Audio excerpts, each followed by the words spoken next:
上條片出街之後，好多朋友都 PM 我問我有冇喺大陸可以唔使用 VPN 有免費嘅 AI 工具可以用。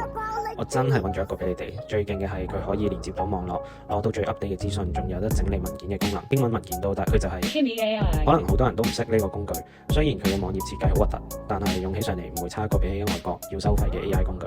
最重要係佢唔使魔法上網，而家就一步一步教大家點樣開始啦。Let's go。首先我哋去呢個網站，去到之後撳右上角登錄，之後你會見到呢個畫面，先喺 WeChat 登錄一次，之後你會見到要綁定手機號碼，佢會發一個一次性嘅驗證碼俾你。完成之後你會見到呢個畫面，本人嘅頭像太靚仔，所以屏蔽咗。大家正常登錄完會見到右上角有自己 V7 嘅頭像。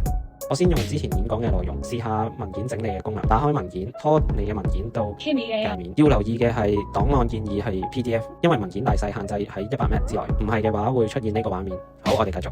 文件上傳之後，你會見到 PDF 嘅 logo， 咁樣你嘅文件就上傳咗啦。而家我哋就叫我總結內容，為咗俾大家進一步了解文件嘅整理能力，同時俾大家睇下我上傳嘅 PDF 內容。我嘅演講內容大概分成公司簡介、人工智能嘅應用反思、未來嘅技術展示、ChatGPT 嘅應用、文本成片。大家你連續 WeChat 嘅，所以用嘅時候記得唔到1分鐘就完成晒成個整理內容啦，快啲試下啦。Bye。